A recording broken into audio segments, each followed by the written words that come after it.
You trusted them. You gave everything. And somehow, you became the villain in their story. If you've been in a relationship with a narcissist, you know exactly what I'm talking about. Today, we're breaking down the 4 stages every empath goes through when they're caught in this cycle. Stay until the end because stage 4 will explain why you felt so stuck. Number 1, the mirroring stage. This is where it all begins. The narcissist didn't just like you. They studied you. They watched how you smiled, what made you laugh, your dreams, your fears, the things you valued most. And then they became exactly that. As an empath, you felt this immediate connection. Finally, someone who gets it. Someone who understands your sensitivity, your need to help others, your way of seeing the world. They loved the same music. They had the same goals. They even finished your sentences. It felt like meeting your soulmate. But here's what was actually happening. Narcissists are exceptional at creating false intimacy. They don't mirror you because they relate to you. They mirror you because it's the fastest way to earn your trust. Think of it like a chameleon changing colors, except they're changing their entire personality to match yours. During this stage, you're getting love bombed, constant texts, grand gestures. They tell you things like, "I've never felt this way before," or "You're different from everyone else." And for an empath, this feels validating. You spend so much time giving to others, and here's someone finally pouring into you. The attention feels intoxicating because it's designed to be. They're not building a relationship. They're building dependence. Every compliment, every shared moment, every promise about the future is creating an emotional bond that will be extremely difficult to break later. You start opening up about your past wounds. Maybe you had a difficult childhood. Maybe previous relationships hurt you. You share these things because you believe this person is safe, and they listen with such focus, such care. But they're not listening to support you. They're gathering information. Every vulnerability you share becomes a weapon they'll use later. The mirroring stage can last weeks or months. For some, it's a whirlwind romance that moves incredibly fast. For others, it's a slow build. But the pattern is always the same. They become your perfect match, and you become emotionally invested in someone who doesn't actually exist. Number 2, the confusion stage. Then something shifts. Small things at first. They snap at you over something minor. They cancel plans last minute. That person who couldn't go a day without talking to you suddenly goes quiet for hours, even days. And when you bring it up, they make you feel crazy for noticing. This is where the real manipulation begins. The narcissist starts introducing inconsistency into the relationship.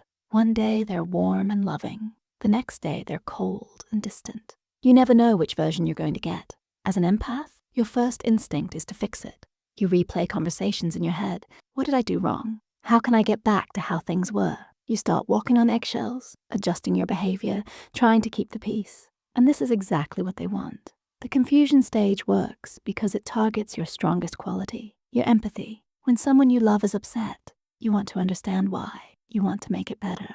So when they withdraw affection, you chase. When they create problems, you solve them. When they blame you, you actually consider that maybe they're right. They start gaslighting you. This is when they deny things that clearly happened. You remember a conversation where they promised something. They swear it never happened. You saw a text message. They say you're imagining things. Over time, you begin doubting your own memory, your own perception of reality. The criticism starts too, but it's subtle. Little comments about your appearance, your intelligence, your choices. They're just joking, they say. You're too sensitive, they say. Can't you take a joke?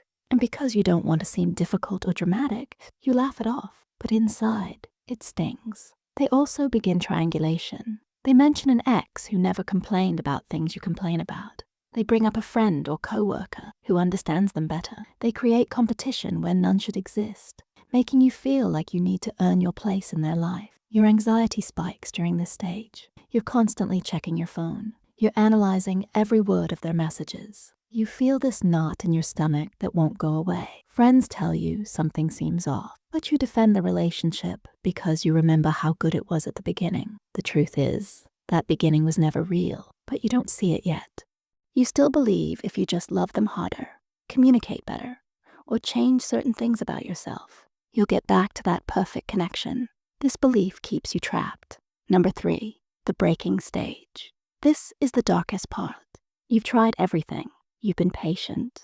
You've been understanding. You've apologized for things that weren't your fault. You've changed yourself in ways you never thought you would.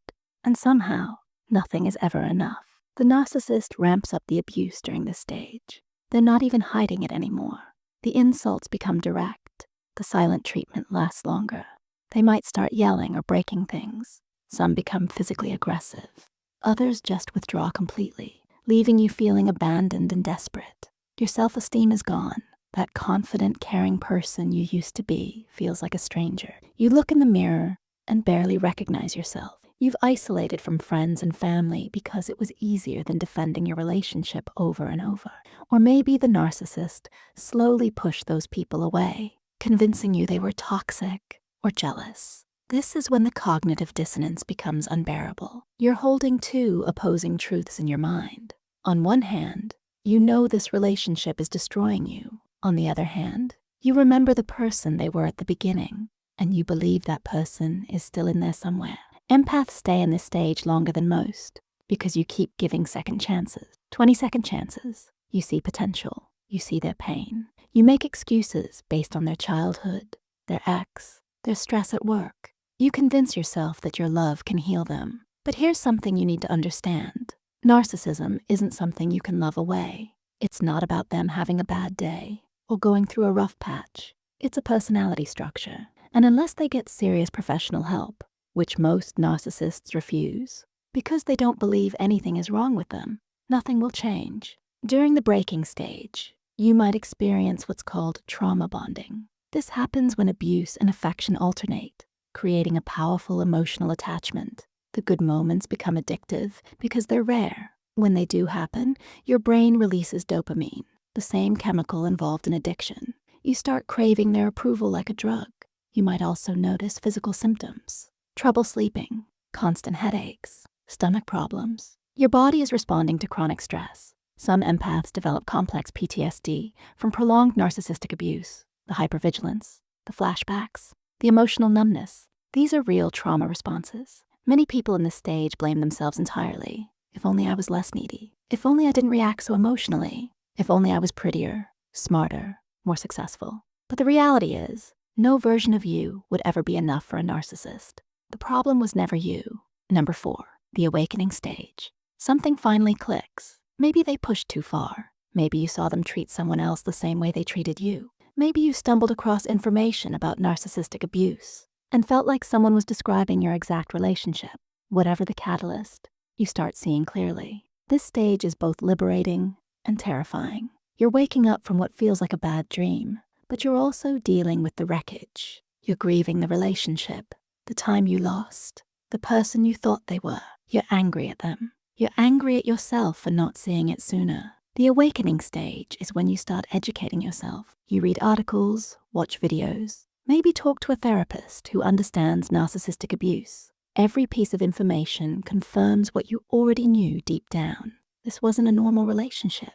This was psychological abuse. You might try to leave and get hoovered back in. Hoovering is when the narcissist senses you're pulling away and suddenly becomes that perfect person from the beginning again. They apologize, they cry, they promise to change. They might even go to therapy once or twice to prove they're serious. And if you're not careful, you believe them, and the cycle starts over. But eventually, if you stay committed to your awakening, you break free. Going no contact is often the only way. Block their number, block their social media, cut off every avenue they have to reach you. Because even one conversation can pull you back in. The healing process isn't linear. Some days you feel strong and clear. Other days you miss them so much it physically hurts. You might even romanticize the relationship, forgetting how bad it really was. This is normal. Your brain is recovering from trauma. Rebuilding your sense of self takes time. You have to relearn who you are outside of that relationship. What do you actually like? What are your real boundaries? What kind of life do you want? These questions might feel overwhelming at first because you've spent so long molding yourself to someone else's needs. Empaths often worry they'll never trust anyone again, or worse, that they'll fall for another narcissist. And statistically, empaths are targeted repeatedly because narcissists can spot your qualities from a distance. But awareness is your protection now. You know the red flags, you know the patterns, you know what love bombing looks like versus genuine interest. Some empaths come out of this experience and shut down their empathy entirely. They build walls, become cynical, refuse to be vulnerable. But that's not healing. That's just a different kind of prison. The goal isn't to stop being an empath. The goal is to direct your empathy wisely, starting with yourself. True healing means developing self-compassion.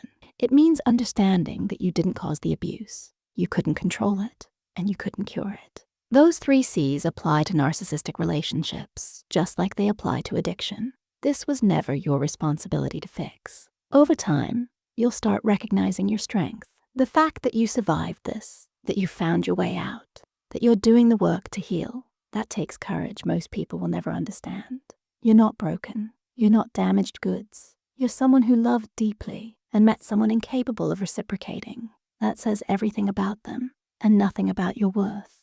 If this resonated with you, hit that subscribe button. You're not alone in this, and this channel is dedicated to helping you understand and heal from these experiences. Drop a comment and let me know which stage you're in right now, or if you've made it through to the other side. What was the moment you realized what was happening? Your story might be exactly what someone else needs to hear today. And if you found this valuable, that like button helps more people find this content. Healing is possible. You just have to take the first step.